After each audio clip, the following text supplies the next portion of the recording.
एक घना जंगल था। उस जंगल में एक शेर रहता था। शेर बहुत ही खूंखार और ताकतवर था। जंगल के सभी जानवर उससे थर थर कांपते थे। उसी जंगल में एक लोमड़ी रहती थी। लोमड़ी बहुत चालाक थी। एक बार लोमड़ी जंगल में अपना शिकार तलाश रही थी कि अचानक ही शेर उसके सामने आ गया और उसने लोमड़ी पर हमला कर उसे दबोच लिया। लोमड़ी ने जैसे तैसे अपने आप को संभाला और शेर से बोली, शेर भाई, मुझे इस जंगल में भगवान ने भेजा है और अगर तुमने मुझे मारा तो वो तुम्हें इसकी सजा भी देंगे।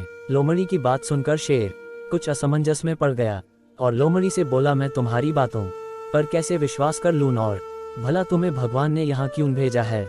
लोमड़ी बोली, यह जंगल बहुत बड़ा है और इस जंगल में आपका राज है। आप इस जंगल का संचालन अच्छी तरह से कर सकें, इस कारण आपकी सहायता के लिए भगवान ने मुझे भेजा है।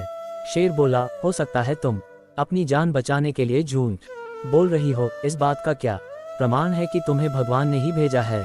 लोमड़ी बोली, मैं एक लोमड़ी हूँ और जंगल के अधिकांश जानवर लोमड़ी से नहीं डरते, किंतु मुझे देखकर जंगल का बड़े से बड़ा जानवर भी भाग जाता है। अगर आपको यकीन ना हो तो आप मेरे पीछे पीछे आइए और खुद ही देख लीजिए। शेर लोमड़ी की बातों पर यकीन कर उसके पीछे पीछे चलने लगा और जैसे ही कोई जानवर मिलता वो लोमड़ी को देखकर भाग जाता।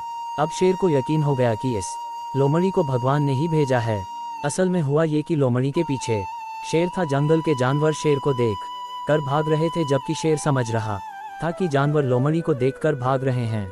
अब शेर भी लोमड़ी को सम्मान देने लगा और उसे अपना प्रमुख सलाहकार बना लिया। लोमड़ी को अब भोजन के लिए भटकना भी नहीं पड़ता था, क्योंकि शेर लोमड़ी को भगवान द्वारा भेजा गया प्राणी समझकर जो शिकार करता था उसी में से कुछ हिस्सा भी दे देता था। इस प्रकार लोमड़ी अपनी चालाकी से न सिर्फ अपनी जान बचाए अपितु शेर की सलाहकार बनकर आनंदपूर्वक